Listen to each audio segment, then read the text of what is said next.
The air inside the federal courtroom was so heavy you could almost hear every heartbeat pounding in unison. Every corner of the room was packed. Reporters sat shoulder to shoulder, their pens trembling above notepads. Camera crews outside the doors fought for every glimpse.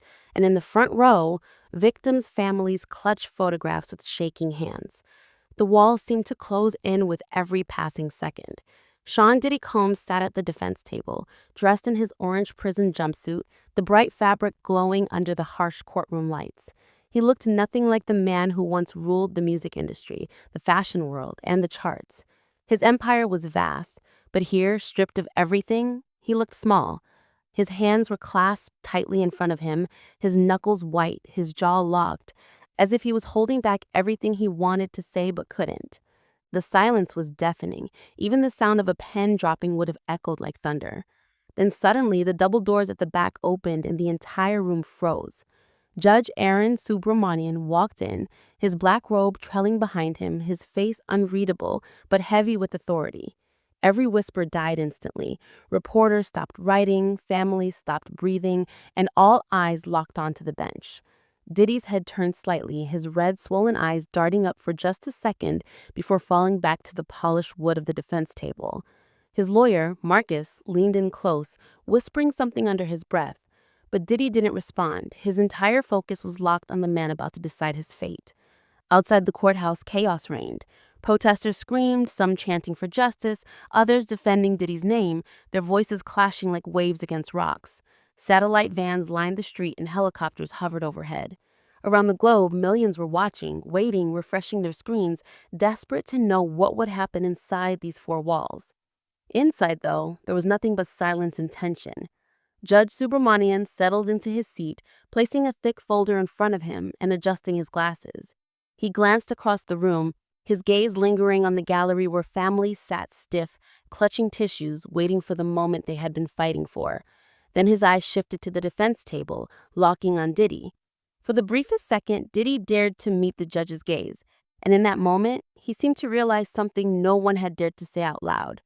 This was the end of the road. The man who once commanded stages, who built an empire brick by brick, who thought he was untouchable, stood here now powerless.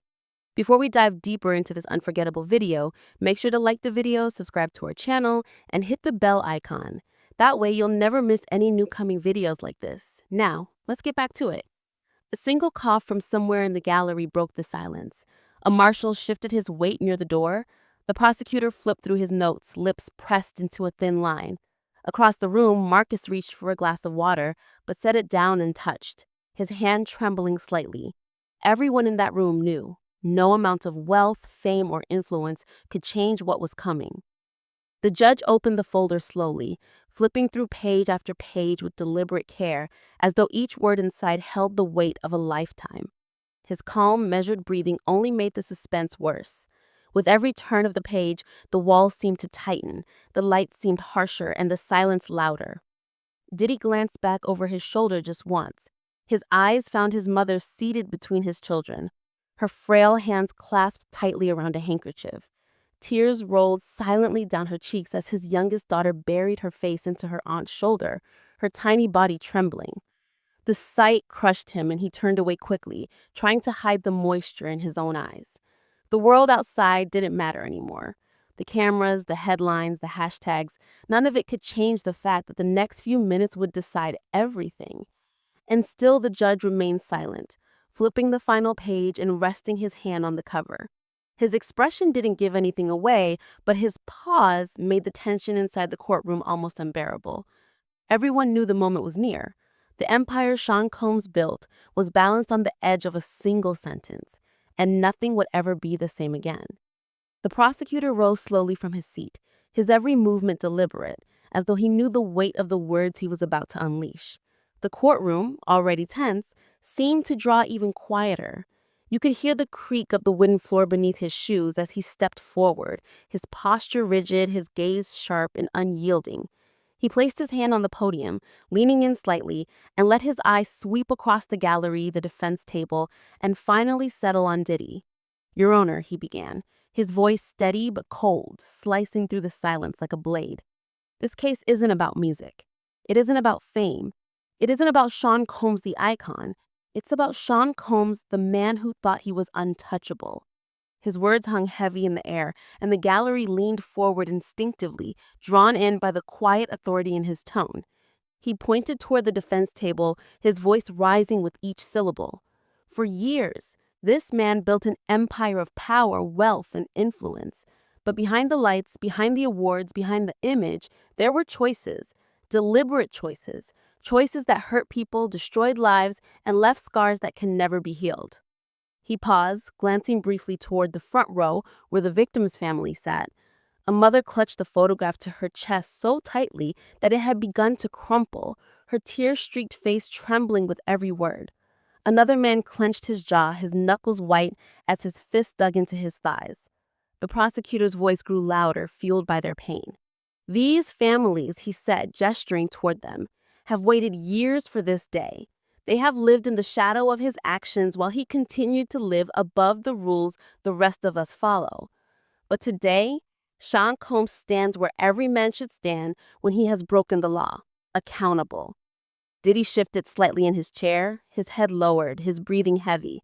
For the first time, the mask of confidence seemed to slip, replaced with something else: fear. The prosecutor's tone sharpened, striking like lightning. This isn't about vengeance, it's about justice. And justice demands that we send a message to every victim who has waited too long for their voices to be heard, a message to every powerful man who thinks fame grants them immunity, and a message to Sean Combs himself. You are not above the law. The gallery rippled with emotion, a low murmur of approval from some, silent tears from others. Reporters scribbled frantically, their pens scratching across paper as if racing to keep up with the gravity of each word. This court, the prosecutor continued, lowering his voice now to a chilling calm, cannot allow wealth to rewrite the rules. It cannot allow influence to buy silence. It cannot let power erase pain. He leaned closer to the podium, his stare locked on the judge. We are asking for the maximum penalty, Your Honor, because anything less than the harshest possible sentence would be a failure not just to these victims, but to every person who believes in justice. The words seemed to reverberate across the walls, sinking into the silence that followed. Diddy's lawyer, Marcus, sat stiffly beside him, his jaw tight, his hand gripping a pen that trembled slightly between his fingers. He leaned toward Diddy, whispering something quickly, but Diddy didn't respond. His entire focus was locked on the man about to decide his fate. Outside the courthouse, chaos reigned. Protesters screamed, some chanting for justice, others defending Diddy's name, their voices clashing like waves against rocks. Satellite vans lined the street and helicopters hovered overhead. Around the globe, millions were watching, waiting, refreshing their screens, desperate to know what would happen inside these four walls. Inside, though, there was nothing but silence and tension. Judge Subramanian settled into his seat, placing a thick folder in front of him and adjusting his glasses. He glanced across the room, his gaze lingering on the gallery where families sat stiff, clutching tissues, waiting for the moment they had been fighting for. Then his eyes shifted to the defense table, locking on Diddy.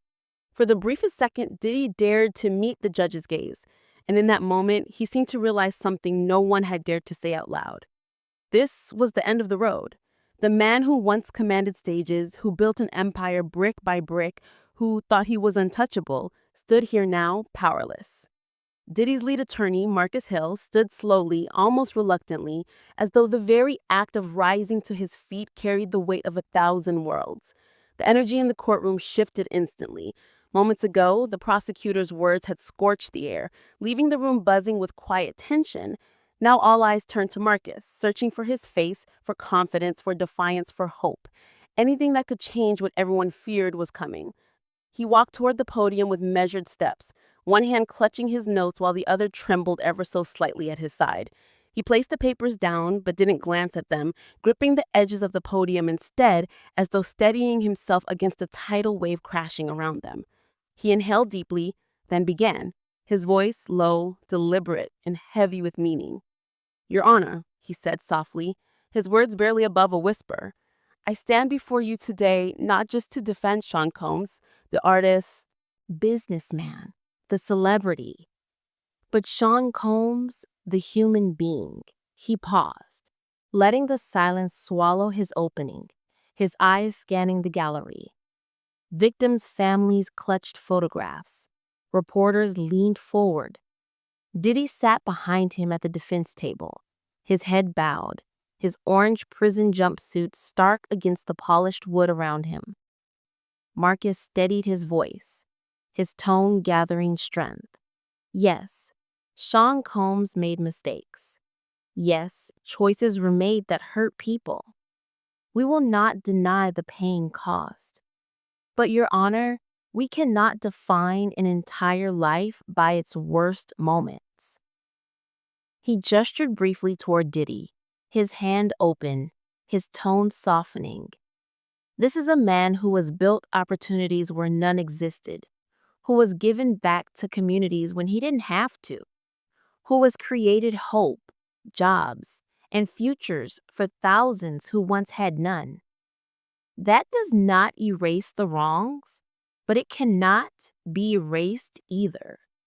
Diddy raised his head slightly at those words, his glassy eyes locking on Marcus, a faint flicker of gratitude flashing across his expression. Marcus turned to face the victims' families, his voice breaking slightly as he addressed them directly. To the families who have suffered, I hear you. Sean hears you.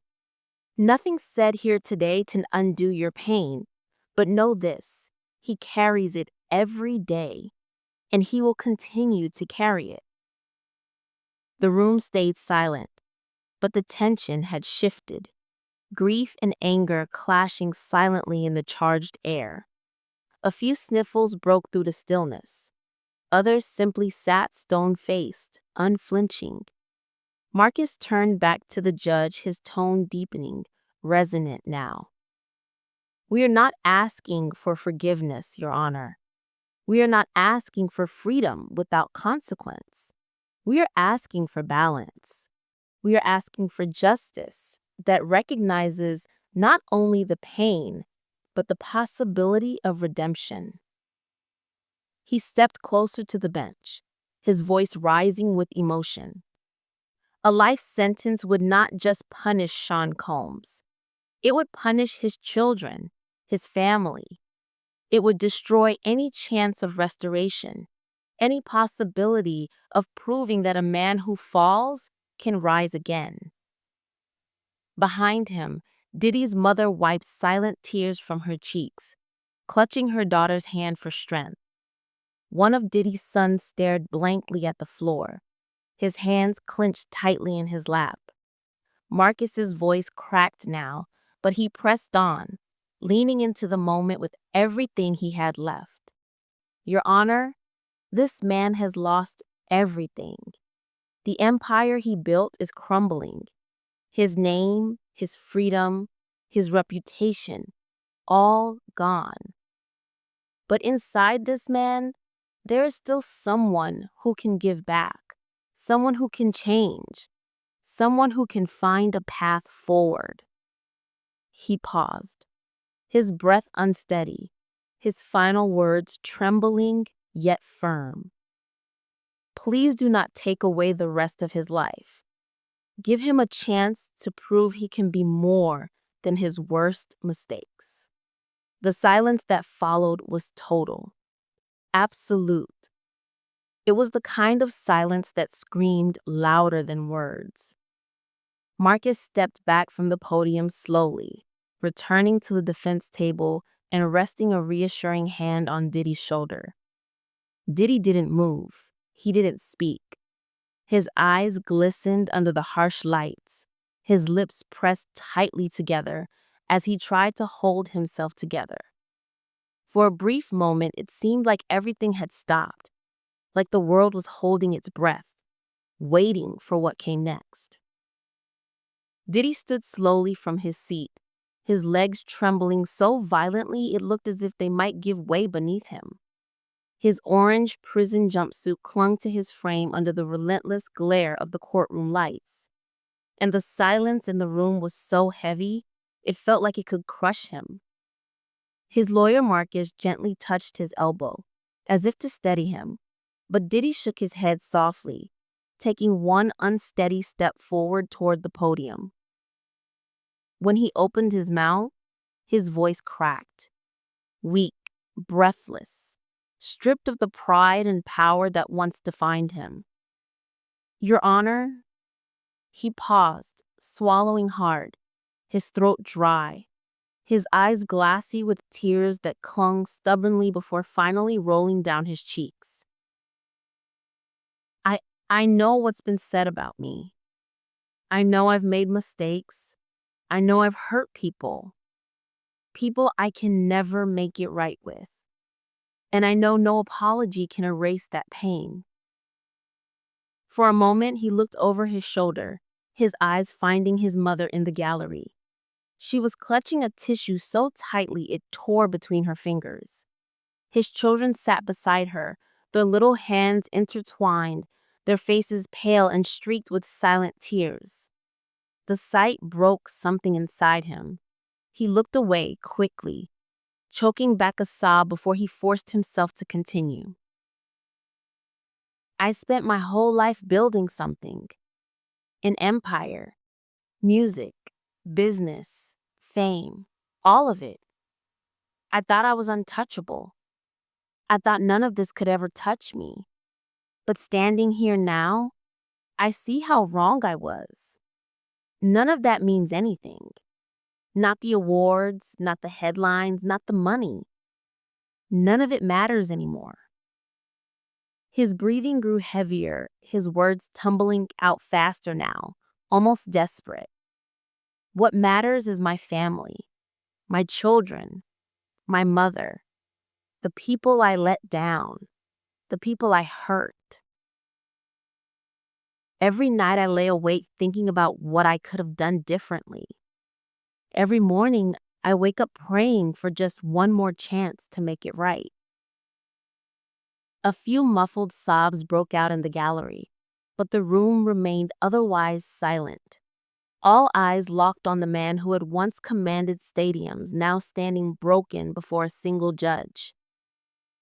Diddy's chest rose and fell in sharp bursts, his voice cracking again as he continued. "I'm not asking to walk away free," he said, his tone soft but laced with pain. "I know I have to pay for what I've done. I know there have to be consequences. But Your Honor," his voice broke and he had to stop for a moment, gripping the podium with both hands as tears streamed freely down his face. "Please don't take away the rest of my life. Please don't take me away from my children until they're grown. Please give me the chance to show them, to show the world that I can change, that I can be better." He lowered his head, his shoulders trembling, his voice now a whisper. "I've lost everything. My name, my freedom, my empire, everything I thought made me who I am is gone. All I have left is this chance to try and be something more than my worst mistakes." For a long moment, he couldn't speak. He just stood there, hands shaking, head bowed, the quiet sound of his uneven breathing filling the void. Behind him, his mother wept softly into a handkerchief, her children huddled close to her, their small bodies shaking. His eldest son stared blankly ahead, his face pale and rigid, too frozen to even cry. Diddy's voice cracked now, but he pressed on, leaning into the moment with everything he had left. "Your Honor, I'm begging you. Please have mercy." The courtroom was frozen. Even the reporters, their pens poised above their notepads, seemed to hesitate, afraid to disturb the moment. Outside, the chaos of chanting protesters and flashing cameras felt like a distant storm. Inside, it was just one man, stripped of everything, pleading for the only thing he had left: time.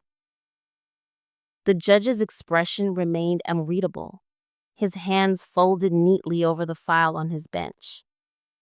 The silence stretched, thick and unbroken, wrapping around everyone in the room like a vice. Diddy's words lingered in the air, raw and fragile, and it felt as though the entire world was holding its breath. The silence after Diddy's plea was so thick, you could almost feel it pressing down on everyone's chest. His final words, broken and trembling, still seemed to echo off the courtroom walls. For a moment, nobody moved. Nobody breathed. It was as though time itself had frozen in place, trapping everyone in the weight of what was about to happen. And then, slowly, this courtroom will be carried in the decision I am about to deliver. The gallery froze, every head turning toward the bench. The prosecutor sat stiffly, his jaw set, his gaze locked on the judge. Marcus lowered his head, his lips moving silently as though in prayer. Diddy sat motionless, his hands clasped so tightly in his lap that his knuckles had turned bone white. Judge Subramanian adjusted his glasses and glanced down at the file resting on his bench. His fingers tapped softly against the folder before he closed it with a slow, deliberate motion. "Mr. Combs," he said, his tone low but heavy with finality, "please rise and face the court." The scrape of Diddy's chair against the polished floor echoed like thunder in the suffocating silence. He rose slowly, his legs trembling beneath the weight of what was coming, his head bowed as though bracing for impact. The entire courtroom seemed to hold its breath. You could feel hearts pounding, every pair of eyes locked on the man standing in the center of the storm. Everyone knew the moment of truth was seconds away. The air inside the courtroom was so heavy, it felt like the entire building was holding its breath. Diddy stood slowly, his body stiff, his hands clenched tightly in front of him. His orange prison jumpsuit glowed under the harsh lights. But his face was pale, drained, almost hollow. Beads of sweat rolled down his temple as his lips moved silently, whispering a prayer only he could hear. Judge Arun Subramanian leaned forward, his elbows resting on the bench, his gaze locked firmly on Diddy. He adjusted his glasses slowly, deliberately, before speaking, his deep voice filling the chamber like rolling thunder. "Mr. Combs," he began, each word sharp and deliberate, "I have listened to every word spoken in this courtroom. I have weighed the pain of the victims, the pleas of the defense, and your own words." He paused, letting the silence stretch, his voice lowering but growing heavier. "This is not an easy decision, but it is a necessary one." The gallery leaned forward unconsciously, their breath caught in their throats. Reporters stopped writing, their pens frozen midair. Diddy's mother clutched her daughter's hand so tightly her knuckles turned white, tears streaming silently down her face. Judge Subramanian picked up the sentencing papers, holding them in his hand, but he didn't look at them. Instead, he locked eyes with Diddy, his expression cold, unflinching.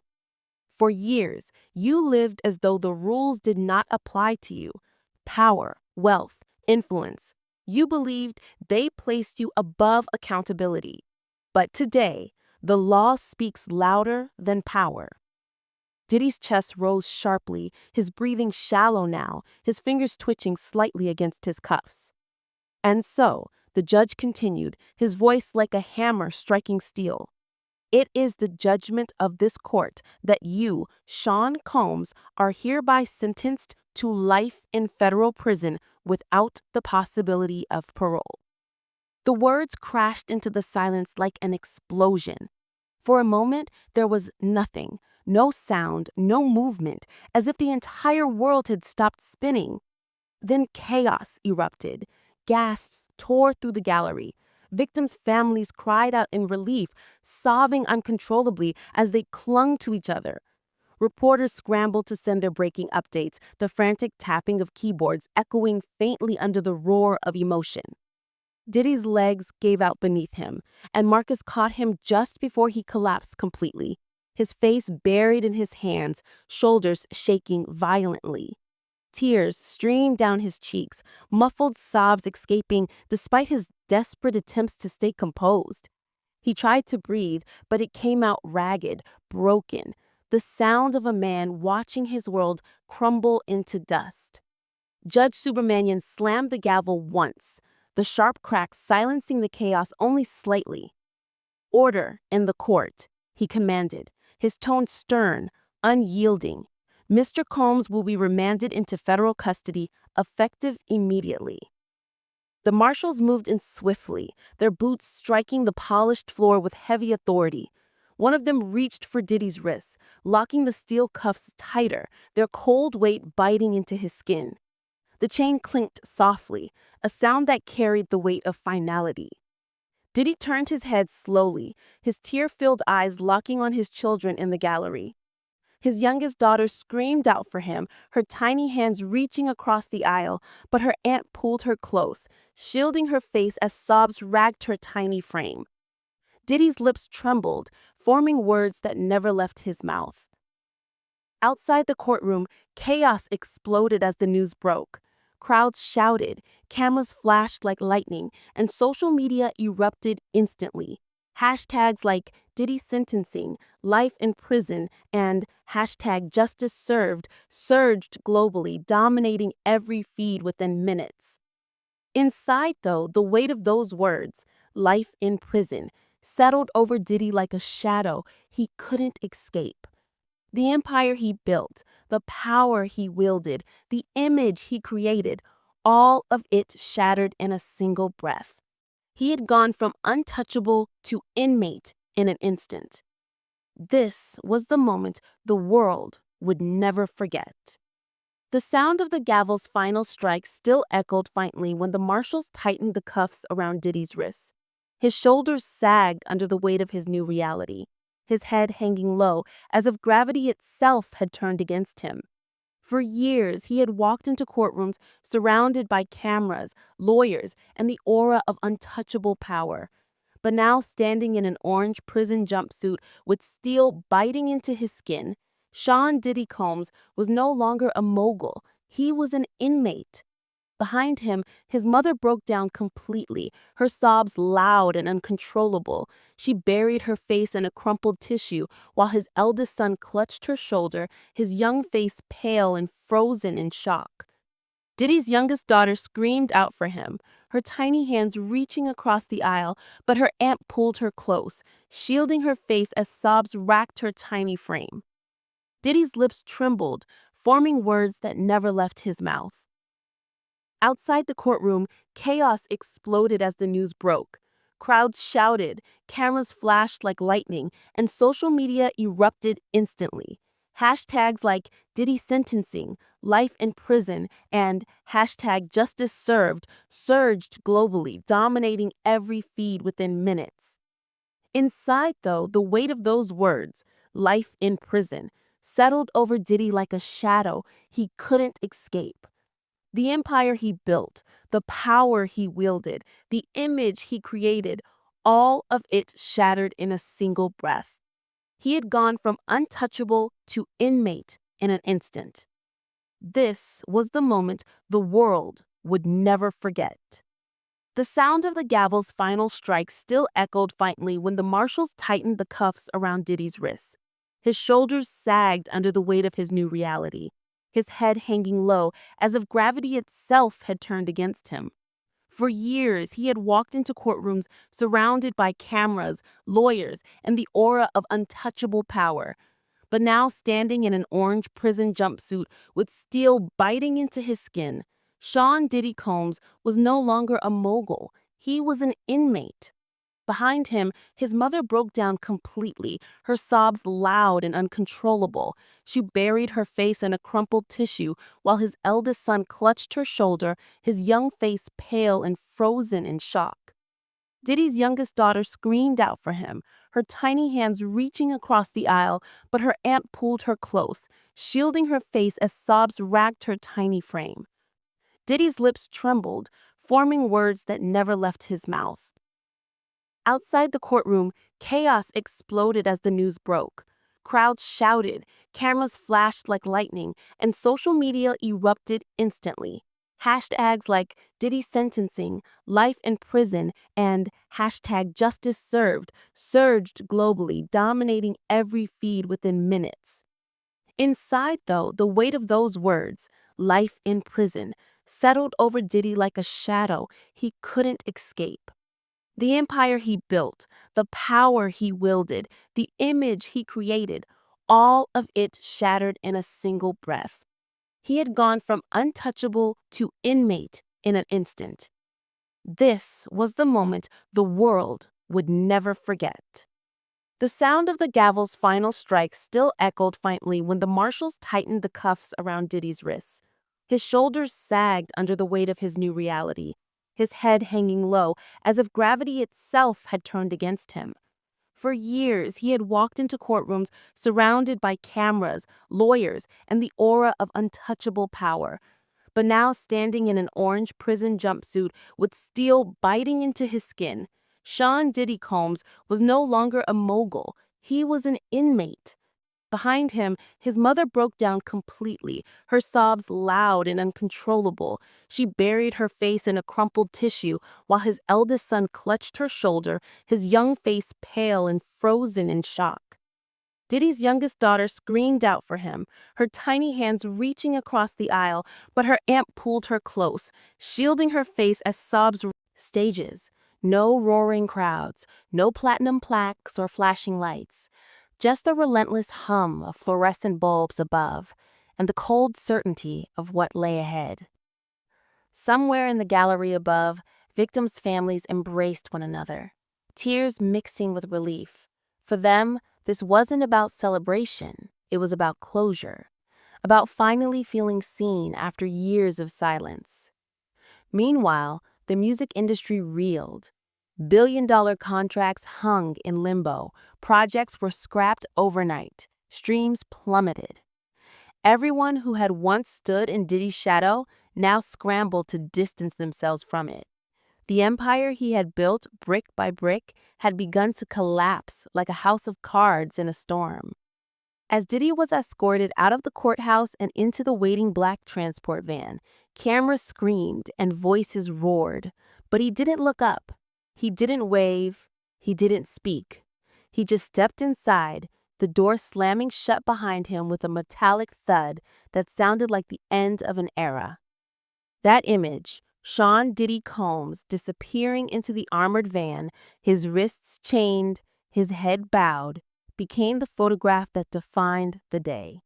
It flooded every news feed, every broadcast, every timeline. And as the van pulled away from the courthouse, swallowed by police escorts and flashing lights, one thing became certain. The man who once ruled stages, boardrooms, and airwaves was gone. The empire had fallen. Nothing would ever be the same again.